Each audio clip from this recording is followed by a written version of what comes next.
Hello, print friends, and welcome. I'm your host, Miranda Metcalf. Each week, I chat with artists who use print-based media to do something beyond the expected. This is a bilingual podcast, so if you subscribe to us, you'll be getting episodes in English with me, as well as Spanish with Ronaldo Gil Zambrano. Together, we speak to printmakers around the globe about their practice and passions in the world of printmaking. Hello Print Friend is brought to you by Speedball Art Products, who've been offering a diverse range of high-quality products to your practice since 1997. Speedball's speed screens answer the call to have an easy-to-use and affordable way to screen print, no matter what your experience level. Whether printing at home, studio, or classroom, these ready-to-use mesh screens allow you to create permanent photographic stencils without the need to mix emulsion or coat a screen. All you need is your design, and you're ready to print. Pick up the Speedball Speed Screens kit for the most affordable way to get all the materials necessary to print your next masterpiece. There's a link in the show notes. This episode of Hello Print Friend is also brought to you by McLean's Printmaking Supplies, who've been dedicated to the art and artists of relief printmaking since 1979. The small specials team in the Pacific Northwest is the leading supplier of Japanese relief tools for printmakers in the U.S. and abroad, whose primary purpose is to help you find the materials and support you need to reach your printmaking goals. Our editor, Timothy Pauschak's two favorite tools are his Potatsuwaro Sankakuto 3mm V-gouge and his Josoi Maruto 1mm U-gouge, both from McLean's. But you don't have to take our word for it. These tools speak for themselves. So head on over to McLean's at imcleans.com and find your new favorite tool and keep on carving. My guest this week is John Hitchcock, a Kiowa Comanche artist and professor of art and associate dean of arts at the University of Wisconsin-Madison. We talk about his early childhood influences, learning about color and perspective from his grandmother's rose garden, how he developed his distinctive style and how it intersects with his musical mind, his exciting multimedia exhibition at the Portland Art Museum, and, well, he just happens to be Hello Print Friend's first ever musical guest. So without further ado, sit back, relax, and prepare to hear the music with John Hitchcock. Hi, John. How's it going? Hey, how are you doing, Miranda?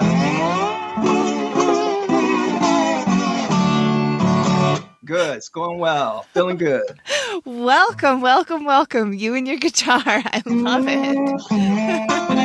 Yeah, it's my little safety blanket at this moment, so I can have it sitting here while I'm talking.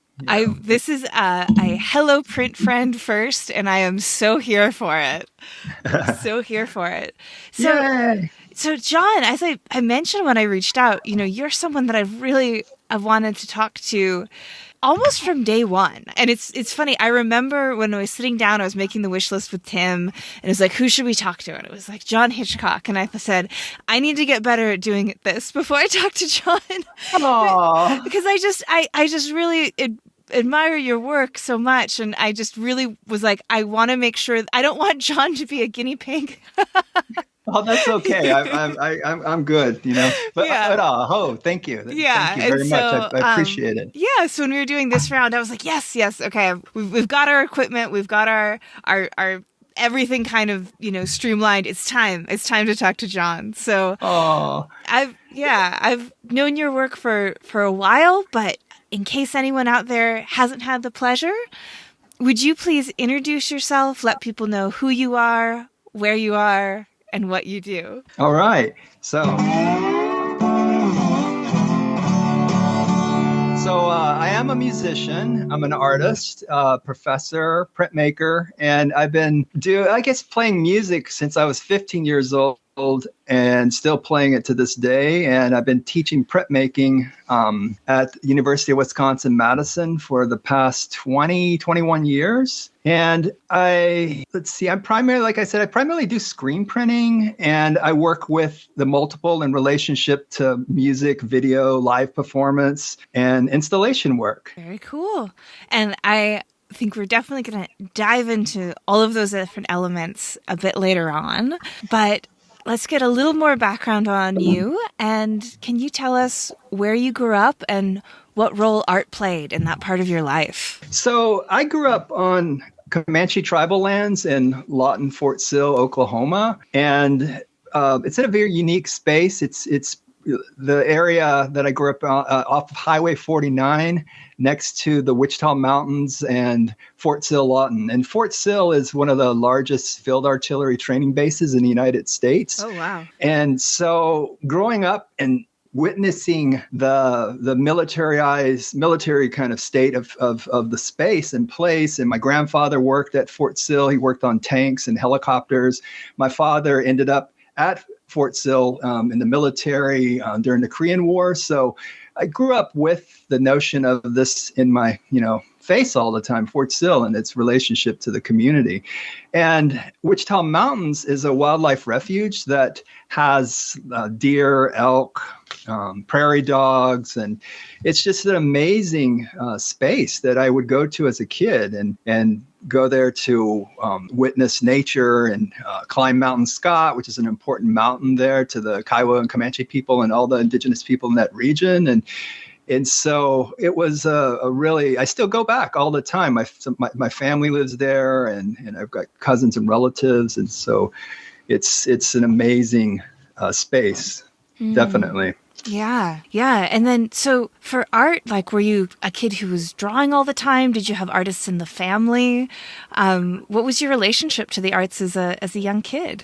So the arts for me, I was introduced to drawing and basically from my grandmother. My kaku is my Comanche grandmother. And so she taught me how to draw in relationship to her making beadwork. And so that was the first time actually being close to a sense of meaning within a creative way. And so I would sit at the table, her beadwork table, and basically work on designs and patterns and lines and shapes. And she would actually have me go outside and draw flowers and look at, she had a really big rose garden. So I would look at those roses and look at the line work on them and the shapes. And I didn't even know, like, she was teaching me design and thinking skills that I didn't even understand. I was learning observation drawing. And then I'd come back in and she'd have these patterns that she's working from. And she went to boarding school and at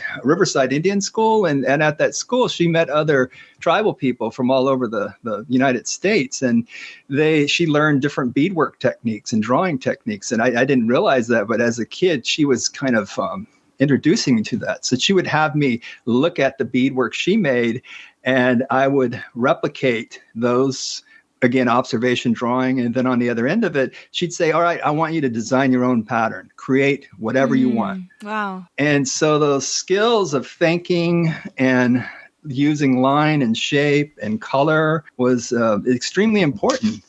I know that color has been a component that I'm really using a lot in my work. And during the COVID moment, I kind of revisited and looked at her beadwork that she made and thinking about how color in our lives and how important it is. And so a lot of the kind of theoretical thinking behind it was taught by her. She would say, look at the day colors and look at the night colors. And so a lot of the regalia that tribal people wear, they have different symbolic meanings in them. And so as a kid, I would basically get this information from my grandmother.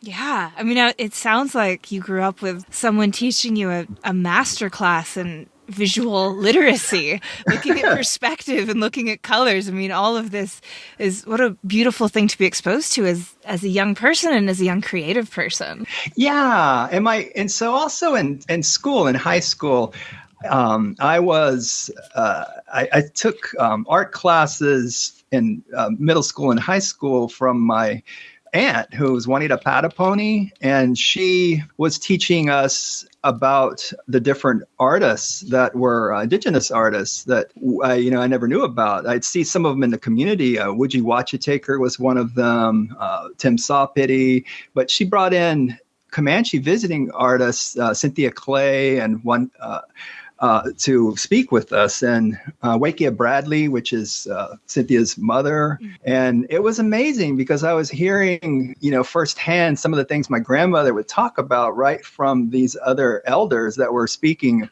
about art. And so I never really, the first time I went to a museum was at Fort Sill, the military base, and it was a military museum. It was Geronimo's guard cell house. And that was bizarre because it house the remnants of Geronimo and the Chiricahua people, the Comanche people, and looking at that and historically how that shapes our culture here in America and other parts of the world, and looking at this place was established as an Indian wars fort, and it was a place as a kid that we would go to learn about history firsthand, and so that was a unique time, and learning about it like in grade school all the way into high school. Yeah. Wow. And so at that point, did you know that you were going to go be an artist and go to art school with all the artistic influence you were exposed to? Well, my Aunt Peggy, she would say as a kid, you're going to be an artist, because I drew all the time. And so I would draw her son, which my cousin, Eddie Nakwati. He gave me my first sketchbook. And I remember, all right, trigger warning, it's a little bit of violence here. Mm-hmm. I remember going out hunting. I grew up in a hunting family. So my brother and my cousins and my dad, they all hunted, and deer, and also we trapped coyotes as well. And I remember being a kid going out with them with a .22 rifle, and they wanted me to shoot a bird. My brother did. And so I aimed at that bird, and I actually hit it, and I couldn't believe I'm like a 10 or 11-year-old and freaked out about it. And I remember going to pick up the bird, and I picked it up and I moved its little head, and I just immediately started crying. Mm-hmm. And it was so painful to be a part of that situation. But my cousin Eddie, he just reached out and he hugged me really hard. He gave me a really big hug and said, "It's okay. It's not your way. It's okay. It's not your way." And I just remember from that day on when he said, that's not your thing. You're going to be, you're destined for something else. And he gave me a sketchbook, and that sketchbook turned into multiple drawings, and it turned into the sitting with my grandmother at the beading table, and she scattered her beads everywhere. And then I would start drawing, and I'd get that reinforced through Juanita Patapony when she would talk to us in school. And I remember in high school, I had an opportunity to, my senior year, to be recruited by the University of Oklahoma to play football. And of all things, I'm in a band. I started playing when I was 15. I was always playing in bands through high school. And then my football career started to think about that as I could be a football player. But my brother-in-law, who was a semi-pro football player, and his brother's brother played for the Houston Oilers, were like, don't do this. They're offering you a full scholarship, but they're basically, you're going to be, beaten to a pulp, and you're not going to start. You're just redshirted for your first semester or year, and you'll probably drop out. And I'm like, whoa. And around that time, Kathy Leontis, who's my first printmaking professor, I met her at one of those high school scholastic meets. She came and saw my work, my drawings, and she offered a $500 scholarship to go to Cameron University in Lawton, Oklahoma. And so that was the beginning of a real thoughtful idea of art in Cameron, and studying with Kathy, and she introduced me to lithography, and that's my first love. It was litho. Yeah. And I was blown away by the process and the kind of almost this very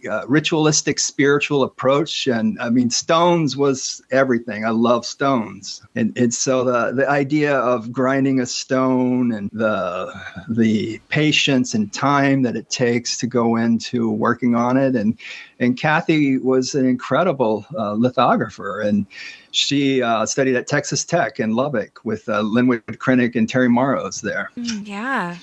That's so interesting, because I feel like so many people who have a connection to drawing just really fall for litho, and that, because there's that immediacy and then the magic that you get with litho. So yeah, I'm not surprised if you grew up drawing and having this really creative background, that litho was kind of, as you said, your first love, right? It was my first love. Yeah, it's definitely. It was, totally.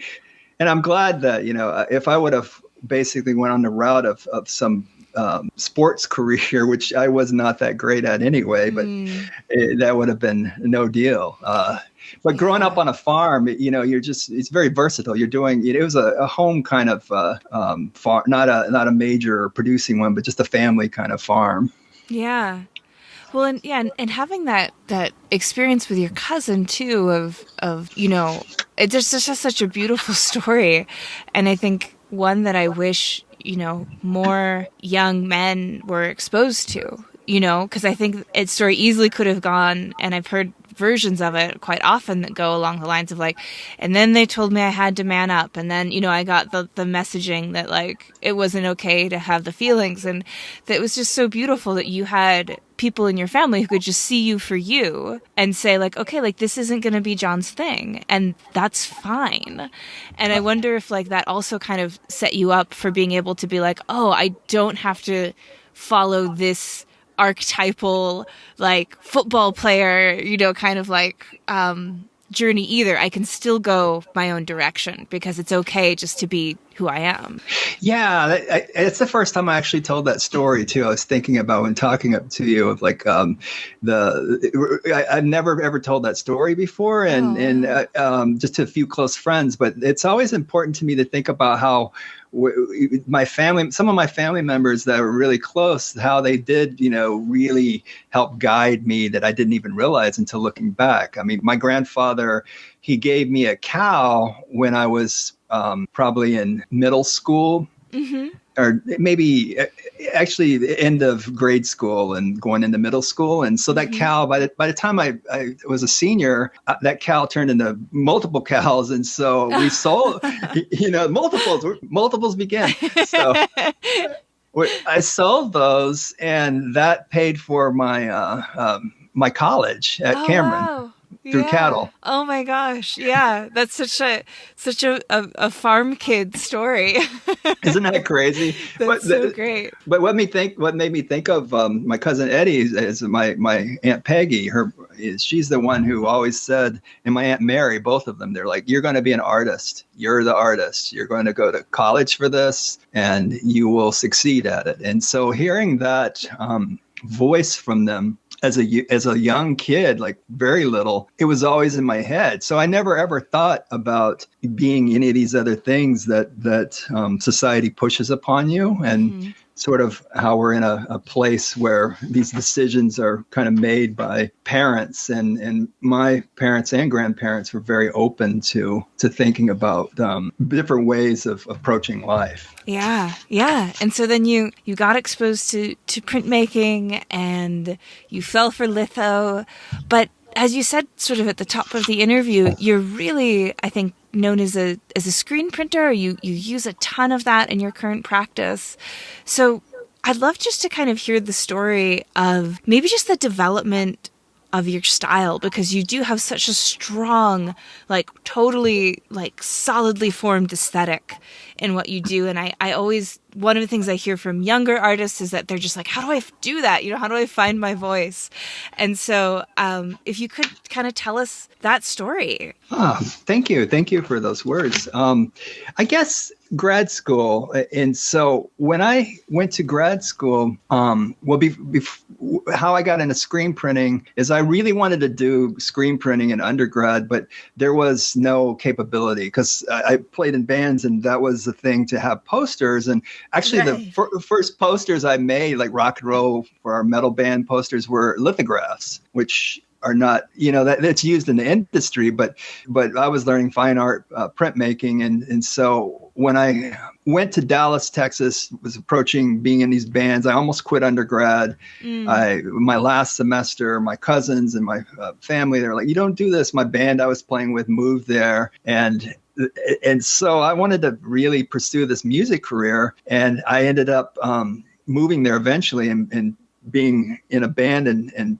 Texas for 3 years. And from there, I just wasn't working out. So I decided that I needed to go to grad school, went back to Kathy Leontis, and she helped me kind of prepare and get my slides together. And I applied to several schools, but I got accepted into Texas Tech in Lubbock. And I talked to Linwood Krennick, who was the printmaking professor, primarily of screen printing. And he's like, we only do water-based screen printing, and I'm like, what? But Terry Morrow, who also taught litho, embraced me as well. But screen printing really happened at Texas Tech. And so the development of working there, I know that you're of the screen printing biennial and all of the current type of print exhibitions that are out there. But back in the 90s, screen printing, Linwood Krinick was really developing a platform with Color Print USA, which is a very important early days of screen printing and color in prints. Before that, it was all about black and white prints. And so in the 80s and 90s, he was moving it in a sense of America, seeing how color operates within our culture. He was using Color Print USA as a platform. And so being in grad school from 93 to say 97, somewhere around there, I got to meet several visiting artists that would come in and make prints. And Dan Kiosk, I remember, was one of the screen printers at the University of Oklahoma, meeting him. Karen Kuntz was incredible, meeting her in grad school. And I remember, just being with them and her talking about, you need to make small drawings, little drawings. I'm like, what? And so she grabbed a sketchbook and said, look, make these thumbnail sketches. And I was at the time making multi-layered screen prints because the direction in grad school, our professors were really wanting us to audition. And I really wanted to kind of move out into installation and performative work, because being a musician and then wanting to do things in a kind of a staged sense, I started to screen print on objects. And Linwood Krinick basically said, hey, before you go there, I want you to prove that you can edition prints. So over the weekend, every weekend, Gary Brown's a good friend of mine. He used to teach in Texas and Laredo. Him and I and Eddie Grigsby, another printmaker in Lubbock, Texas, we would stay up every night over the weekend working on layers and layers and layers and layers of color. And so through a good semester, 2 semesters, a full year of that, finally Linwood said, you want to try this installation thing, go for it. And so it was just interesting to go through this process and learn about what color does, what layering does, what shapes do, multiple screens, and work ethics, and being in there all the time working in the studio. So that built a large amount of visuals that I was able to cut up and reorganize and start working on installations. Yeah. And I think that training in such intensive layering, absolutely must have kind of, gotten in your bones or something, because you can see that in the screen prints that you produce now. I mean, they're just these explosions of color and movement and shape, but they're also readable, discernible. And I think that that's a really difficult line to walk for a lot of artists, is to get that controlled chaos kind of a feeling. Controlled chaos is definitely my theme in my head. And I think that comes back to music and that first time actually making an installation. And you go to a crit and everybody hangs their prints on the wall. And we had about 7 or 8 grad students in printmaking and photography. And one day I walked in and I laid down my work, and it was on a blanket, and then it had a small bucket of water, a ladle, and also some small objects that I picked up at a curio shop. And they were all images that had to do with derogatory images of indigenous people. And then I screen printed on them Gaku said, and which my grandmother said. And so I was using the language and combining it, but I was screen printing it on a military blanket. And so there's a lot of conceptual references in there. And so the Linwood loved the idea of the conceptual components. And Rick Dingus was another photographer I worked with, and they were really instrumental in kind of pushing me to think about the direction of how do you speak from the voice you're coming from, and look at this in the world we're moving into. And at the time, print culture was all about, flat prints. And so installation wasn't happening. And so it was exciting for me to be doing this and being able to kind of break the mold for our little crew of people. But I just didn't realize, out in the world, we're out in the middle of Texas, the internet didn't exist then. and taking my first trip to New York and seeing, other artists work, and then going down to Texas, Fort Worth, and seeing Terry Allen's installations and him using neon and using printmaking. He's also famous for being a musician from Lubbock, Texas. And so that I guess that tornado or that circulation or that chaos of being around music scenes for so long and looking at how the music could combine with the visual art and bring them together. And I don't think, I'm at a place where I finally have gotten to that place where I'm just now starting to understand it. Yeah. Well, and having, maybe I'm wrong, but it sounds kind of like from telling your story that like your identity as a musician may have kind of fully formed in your own mind's eye, maybe even before being a visual artist. And so I wonder if that kind of informed the way you went about visual art with that eye to performance and experience of audience, which of course you feel so much more intently when, as a musician, you're creating the work in real time with someone there. And of course, visual arts, for the most part, we have this strange experience where after all the work is over, then it's received. Yeah. Yeah. I think being a musician, we, like way back, like playing clubs, like at 15, going and playing in a club, I had to have my grandmother and my grandfather, or my grandmother and my mother would actually come to the show at 15 so I could go in and play these shows. And then growing up doing that, but then looking at all the craziness of a club itself, like with the neon and the posters and all that information in there. My first job was working in a bar in Lawton, a place called Hard Rocks, and I worked the back door. I was a bouncer, like 18, 19-year-old working in the back door. I couldn't even drink, but I was there to get people out, and then we'd play the stage. But the ability to look at how like making music was always separate. Like my goal was to succeed and be by now be some famous musician. And as you were a 15-year-old, like Metallica was, you're gunning for them. You're gunning for. Yeah.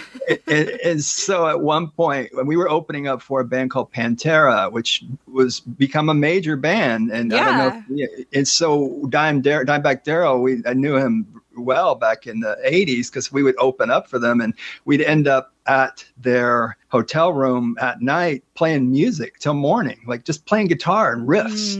And so that notion of practice and riffs and, so I always saw myself separate and as a musician to being an artist. And I always wanted to make it. We opened up for Tool once, and that was the major things as a youth. And so I always thought, okay, so I'm not going to make it as a musician. And at one point in Dallas in probably 93, 92, I just realized, I failed. I failed as a musician, and I'm going to separate that part of my life and move into the other part, which is still being an artist, but a visual artist. And that's when I went to grad school. And I mean, I feel like the word fail is so harsh. Like, I mean, because you still, obviously music is still so much a part of what you do and part of your practice. And I don't know, I guess I feel like if it's Metallica or failure, that's sort of a really rough standard to which to hold anyone. Yeah. Well, I think embracing failure is important to learn. Okay. I think that's the hardest lesson anyone can understand. And for me, it's the hardest thing to realize, like, okay, there's positive things that can come out of failure. And I think looking at the positive in that and having perseverance, and fortunate to be brought up in a community that gave me the strength and perseverance and support. So having a support network around you to allow you to fail. And I think coming to terms with that and going, I'm going to fail and I'm going to go to grad school now. So it was a good failure. Yeah. Yeah. It's, if you're in a good place in life, if like grad school can be your plan B, right? Yeah. Yeah, I never, I mean, I wanted to make art and be an artist, but my plan was to, succeed as an artist now. It's like, okay, all right, I'm going to do this. Yeah. And teaching came during the later part of grad school. And I was not expecting to be a professor at all. I was on the road to possibly teaching, I was teaching high school kids in Lubbock, Texas, alongside of teaching teaching as a grad student. And so combining that idea of like, okay, this teaching thing's fun. And I really got into it. So Yeah. I fell in love with it. And then I eventually ended up at University of Minnesota Morris in 98. It's a long time ago, to 2001. And then ended up in Madison in 2001 and been here ever since. So. Oh, very cool. And so I'd like to switch gears a bit and talk about a recent exhibition that you had at the Portland Museum of Art, because I feel like from what I read about it, I would have loved to see it very much, but I was not in the country for the dates for the year that it was up.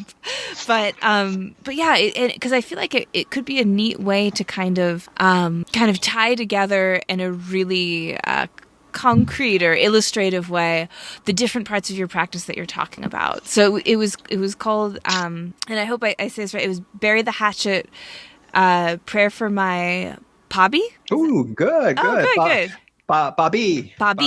Yeah. So Bobby's your close friend, and it's a really close, a good Heights too is my brother, my really close friend Jason Cutnose. He passed away a few years ago, and when he passed, way back, I love to go back to Oklahoma all the time and see family. But I recorded him speaking about Cutthroat Gap and the various massacres that had happened in the area we grew up in. And the Cutthroat Gap's just about a half a mile from his house, and this is places we would go to as kids. That area, not specifically Cutthroat Gap, but around there, Saddle Mountain, all these important places. And Scott Momaday, has written an incredible book about that area, is Kiowa from that place. And so we grew up around music and drums and drumming at the powwows and the songs. And so that was very important. So back to Bury the Hatchet, I was thinking, I've always wanted to bring together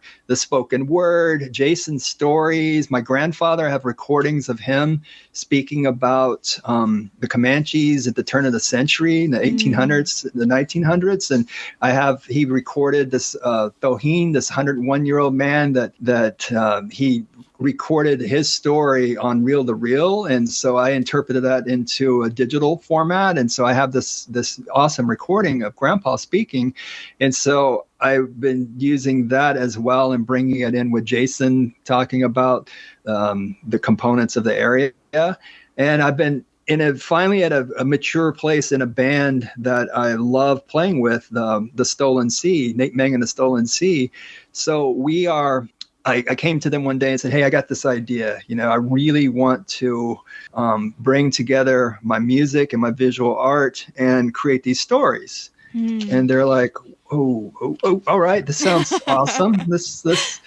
Tell us a little more. And so I was at the Missoula Art Museum that particular year, and I was visiting artists at the University of Missoula, and I was making a series of prints there. And the museum director came to see the prints, and they asked me, if we had a space available, what would you do in that space? What kind of work, what would you want to do? And so I drew this napkin drawing and handed it to them, and it had these neon images of a buffalo. It had a stage set up with the band. And I said, I really want to do this project called Bury the Hatchet. And she looked at me and looked at the drawing. And the drawing was really kind of one of those quick sketches you draw, and students hand you, and you look at them, you're like, oh, that's okay, but what do you really want to make? And so I refined the drawing, showed the team there a better drawing, and they okayed it. And so within the year,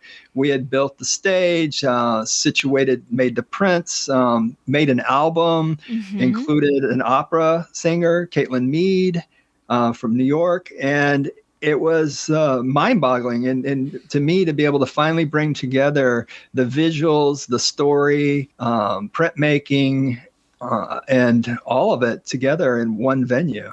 Yeah, yeah. And so you said like there was prints, there was neon, and of course the stage. I read something about it saying that it's kind of like the Buffalo Bill Wild West show kind of a theme almost, in this, like Old West meets contemporary, and in a way to sort of invite people to re-examine histories and explore like the actual kind of truth behind the myth of the West, which I feel looms so large in American culture. I can feel it having moved back to Santa Fe, all the cowboy kind of stuff around here, which is such a part of our identity, but of course is so often told from just like only a colonial perspective, only a white perspective.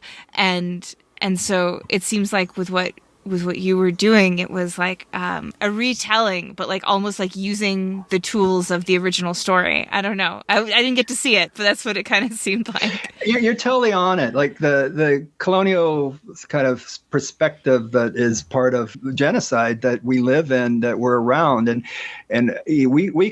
I grew up questioning that from day one. That's from growing up on Comanche lands, on tribal lands, around indigenous people, and being an indigenous person, and those conversations are always had. And to have that conversation about, in particular, Cutthroat Gap, because that was a massacre that happened with indigenous people against indigenous people. So that was a heavy conversation, but it's also one that we're all questioning and talking about and speaking about as people. And I think the Wild West perspective brings it right back to where you're at, Santa Fe and Albuquerque. And my aunts lived in Albuquerque, and my Aunt Peggy, I mentioned earlier, worked at the Indian Health Services, Santa Fe. And so we would go back and forth from Lawton to Albuquerque and Santa Fe all the time in the summertime. So on that drive, on the way to Albuquerque, you would drive by these really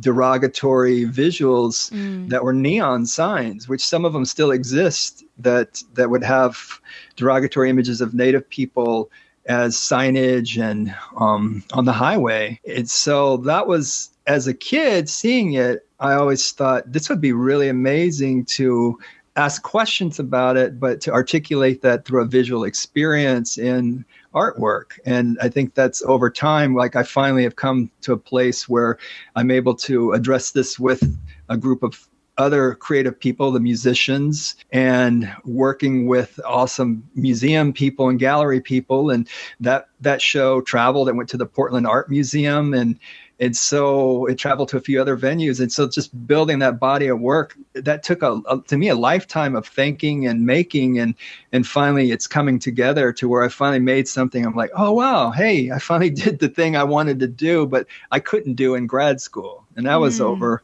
24 years ago. Yeah, that sounds really wonderful. Like it must have been so kind of cathartic to finally see it come to life. Yeah, it was. I mean, we were really kind of star-eyed, like, oh my God, we went and did a little tour. We actually, the band went to Missoula and we played some shows there, not only with Nate Meng and A Stolen Sea, but we also played the Bury the Hatchet album. We played some of the songs. Caitlin Mead flew in from New York. She performed with us. Her operatic voice is amazing. And so we were planning a second round of that in Portland, and we were just setting up the venues along the way. We wanted to do a mini tour from Madison all the way to Portland and go up to Seattle. And while I was hanging the exhibition, it was January of 2000. And right then, on the way back on that flight, COVID had already hit the United States. In Seattle, when I was on the plane, there was only maybe 4 of us on the plane. And I came back to Madison, and then by March, the school was in process of figuring out how to shut down and reopen with Zoom, and that all happened over spring break time. So we never really got off the ground with the project because COVID hit, but we were still able to move the work, but the actual live performances were cut. It's been a unique experience. Yeah, for sure. Since you have your guitar, is there a song that you could play off the Bury the Hatchet album that I know you're missing your opera singer. I'm trying to find my slide. I'm just going to play a little something, but I don't know if it's off of Bury the Hatchet because I kind of need everybody here, but...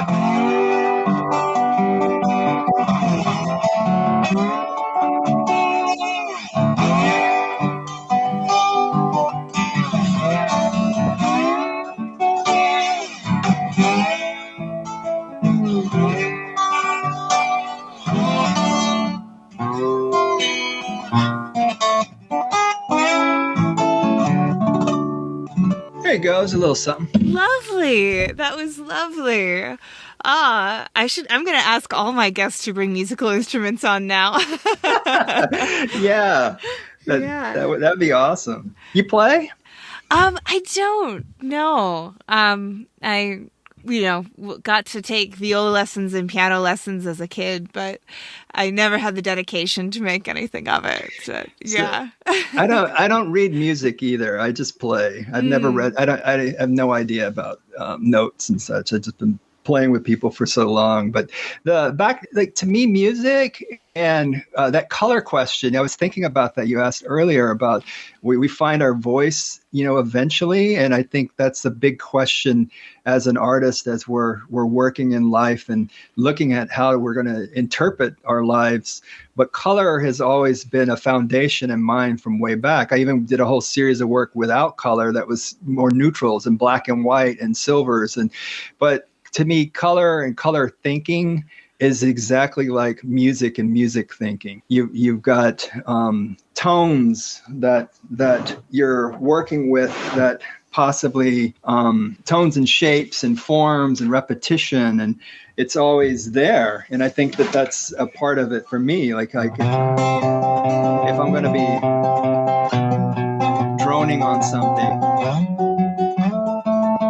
and you got high pitch. Those pitches are like putting really nice highlights on a work. If you're layering a print, you're putting on a highlight. But if you're going to want to get something, you want to bottom into it, put down a flat. So I'm putting down a flat. I'm thinking like a musician that I'm putting down the rhythm.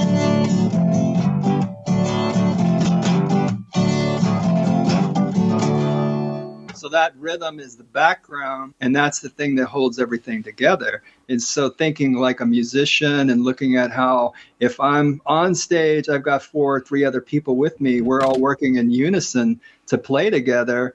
That's like a collaborative shop. If you're in a print shop, you've got to be thinking about who you're with, who you're working with, and how you're trying to, make a fine art print. That is so cool, and it makes complete sense. Like, I've never thought about it that way before, but it absolutely true. And I think particularly I can see it, like when you were describing it, I could like see one of your prints coming to life, like with the base layer and the tones and the way the colors are interacting. It's just like, yeah, that works really, really well. That's so cool.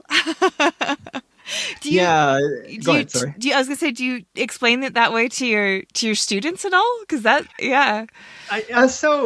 kind of uniquely, like, I've always kept them separate, but now that I have equipment and a studio in my basement, but I also have equipment up at the university where my studio's at, and so I'll every once in a while, not at the beginning of the season, but midway, I'll bring in the lap steel and I'll start playing stuff, and they're like, whoa, like, I didn't know you played, and it always draws interest to the students to see which ones are musicians. And then sometimes I've done jam sessions with them and play little mini gigs and such. And so that's always the exciting thing, is this surprise, like, oh, I didn't know you did that. And that's the same way with a student. You're like wow, I didn't know you played the viola or cello, and then they bring it in and we can jam out. And sometimes we would do it in class too. So it's a nice experience, but that's kind of the first time I really explained it like that, like just now, like with relating the color and line and shape and sound and tone and repetition. Of course. Yeah. It makes absolute sense though. I mean, speaking of your teaching practice and your life at Madison, I want to make sure we have a chance to chat a little bit about SGCI, which is going to be in Madison in March, and we looked up the date. March 16th through the 19th. March 16th through the 19th. I was looking it up too. I'm like, oh my God, where's my SGC notes? Oh no. Totally. And I just, I think SGCI is pretty well known out there, but if, let's say this podcast, because it's going to come out, I think, in early February. So let's say there still would be definitely time to register and get tickets and that kind of thing. So if there's a printmaker sitting somewhere, in, I don't know, Texas, and they're saying, oh, I've never heard of this before, how would you describe what the Southern Graphics Council International conferences are, and why it's so exciting that it's going to be in Madison? Well, it's definitely a festivity of various printmakers really geeking out together on print culture, and I've always loved the experience of going to SGCI and being in all levels of being on panels, going to the shows and such. But it's such a warming and loving feeling to see like-minded voices and seeing us together, our own little group of people. And we're not little, we're big. That's the thing. You realize oh, printmaking's everywhere. It is national. It is international. And we have some artists that are doing an exhibition that are from New Zealand, Maori artists. We have artists from all over, the United States that's going to be at the conference. And so I think it's a wonderful time to, meet and greet and be with your people. Yeah. Yeah. I mean, I remember when I first went to one, I think my first one was in San Francisco. So like 2013, maybe. And I just was like, oh my gosh, these are all my nerds like me, it really, it felt sort of, kind of liberating to be in a space where it's like, I don't have to start 3 steps behind telling you what I'm going to do. Like, I feel like as a printmaker, there's so many conversations that begin with, okay, do you remember making potato cut prints in high school? You have to try and bring people up to speed before you can even begin to start dialoguing about what you do and why you love it. And at the conferences like SGCI, it's just straight to the good times. Yeah. Yeah, I think I've learned how to be a better printmaker through SGCI. And that's just because of the camaraderie and the influences and the people you meet there that are lifelong in some sense that I remember meeting Ruth Ann Gadali in Texas, Austin, SGCI years ago in 2000 or 2001. And we've been lifelong friends ever since. And it's just amazing, who you meet at these conferences and how long these relationships happen. And it's mind-boggling and mind-blowing and mind-worthy to be at SGCI. Yeah, I mean, I met my husband in SGCI. So we met in Atlanta and got married in Vegas. So dang, that's awesome.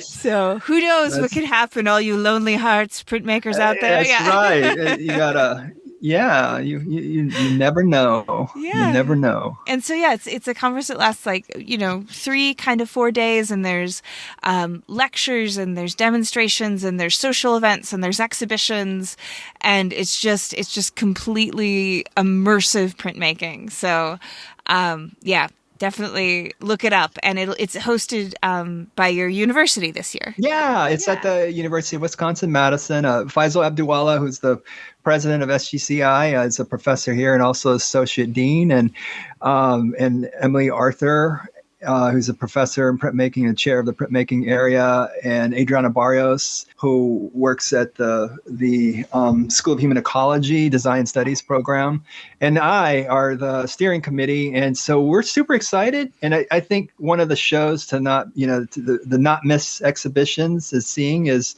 there's a show called Audubon. Audubon Robert Harvell. God, I can't even speak. I'm so excited about FGC. I'm ready. So Audubon Robert Harvell Jr. and the Birds of America at the Chazen Museum. That's going to be an incredible show. It's these incredible giant big prints of Audubons. Yeah. Enrique Shigoya is going to be doing a solo show, as well as Mel Chen at the Madison Museum of Contemporary Arts. If you may know Mel Chen as a conceptual artist and a visual thinker that is, MacArthur Award winner. This will be his first time ever collecting a whole collection of his works on paper. That's going to be in this exhibition at the Madison Museum of Contemporary Arts. And then the Chazen Pressing Innovations, which is looking at several collaborative print shops across the Midwest. So it's which would be Landfall Press, Vermilion Editions, Island Press, Tandem Press, and High Point Center for Printmaking. So those are just a few exhibitions happening, but there's going to be some incredible panels and presentations. Yeah. I'm excited. That sounds amazing. And really excited because, of course, we didn't have the one that was supposed to be in Puerto Rico. And so it's been a couple of years since we could all gather together. But as we were talking about a little bit, kind of before we started recording, there's a lot of very hopeful graphs showing that, mid-March will be a pretty safe time to be out in the world again. And Yay! Yeah, I can't wait for it. Totally. So, we have the institution, the university is masks are required, and the vaccination rate is a really high percentage in Madison in particular, in Wisconsin, particularly Madison. So we start back classes next week face to face, and we've been face to face for over a year and a half, and it's been very successful without a large amount of COVID situations, and so we're very hopeful and excited that we're finally going to be able to rejoice each other as print geeks. Yay! And then speaking of COVID, how's that been for you? And I know that you've actually even, made a bit of work inspired by your all of our new circumstance of Zoom life. And I'd love to hear the story of kind of channeling that energy and that transition that so many people found to just kind of weigh them down creatively and found like they became in a space where they were like, I can't make anything. But you were actually making work based on Zoom meetings. Yeah, I was. At one point, I was the associate dean of the arts at the School of Education. So Madison, the art department is in the School of Ed, and we're the only art department in the United States that's in a School of Ed. So it's very unique. And so I was in this dean position. And so in that position, my last year and a half is when COVID hit, and I was at a billion Zoom meetings every day, every morning. And at the time, I had a studio set up in the basement. I had my area set up with my computer, and it's on a little stand, like a keyboard stand. And I have this big table. It's a drawings area. And I had series of prints I've been working on, but couldn't really go to the university to work on them. So I had them here, and I would draw and actually print on them outside, a makeshift print area, screen printing on them. And I made so much work during the COVID time, during this time. So I was basically in a Zoom meeting, listening and taking my notes, and then I draw and draw and draw. And so my whole days, I made so much work. I ended up doing a solo show at the Portrait Society Gallery in Milwaukee, and our Dean Hess, and she went with me to see the exhibition, and she was so like, oh my God, you made these during the meetings? I'm like, yeah, I sure did. That's wonderful. It was awesome because it put a sense of hope in my day, because I knew each minute that I could draw my way out. I could get in here and work, think, listen to the Zoom meeting, participate when needed to be, And also, I think as thinkers, we operate, uniquely. We're uniquely situated as artists and thinkers, because sometimes it takes us to map it out on paper and to analyze this through shapes and designs. And I go back to my grandmother, those teachings of here's a piece of paper. She'd hand me tear off a little paper bag and say, all right, I want you to put down your thoughts. Wow. And so I'm basically doing the same thing. If our dean is talking about, this project and we got to have funding for this and this and this and this, and I'm listening, but all I'm doing is drawing marks and shapes and articulating through visual imagery and icons what she's saying, how I can understand it through color and shape. Yeah. I feel like that is such a wonderful note to kind of wrap up on. You've beautifully, tied it back to the beginning and your early influences, and, now here we are in this absolutely unprecedented time, trying to find ways to be creative and still thrive. And yeah, you can still draw on what Grandma taught you. It's beautiful. Thank you, Miranda. Thank you for this opportunity to speak with you. And it's I've always admired the podcast and what you're doing and what's been going on in the community that's out there, and hearing these voices. And it's wonderful that you're so supportive of that. And I say, ora aho, thank you. Thank you. Thank you. Yeah. And thank you so much for joining me. And can you please tell people where can they find you and see your beautiful work and hear some music and just know what's going on in your world? Hybridpress.net, and Instagram would be, I guess, Hybrid Press. So everything's kind of Hybrid Press. Excellent. It's very easy for me to put in the show notes then. Hybridpress.net and Instagram.net. I don't know, at Hybrid Press. Yeah.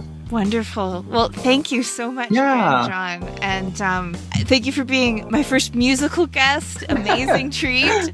And like I said, I'll try and be getting this guy out in early February so people can still think about coming to visit Madison and see SGCI. And I'll look forward to meeting you in person then. Yay! Well, I'm excited to see you and see everyone there. So have a good time coming up.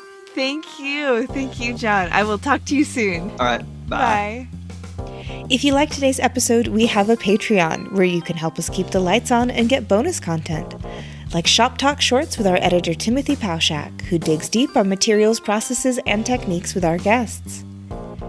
And if you've listened this far, you might be that special kind of print friend who will leave us a review on Apple Podcasts. It would mean the world to us if you did, and no joke, it really does make an impact in this podcasting world. Join me again next week. My guest will be Jack Lemmon. Jack has created collaborative print editions with Kara Walker, Christo, Judy Chicago, Sola Witt, and so many more highly respected and influential artists of the last 5 decades. Jack went to school during a time when lithography was fading from the world of fine art in the United States, and he had a ringside seat and a pivotal role in its renaissance in the 1960s and 70s. He's also worked with other printmaking greats such as June Wayne and Ken Tyler before setting up his own studio, so believe me when I say, print friends, you will not want to miss it.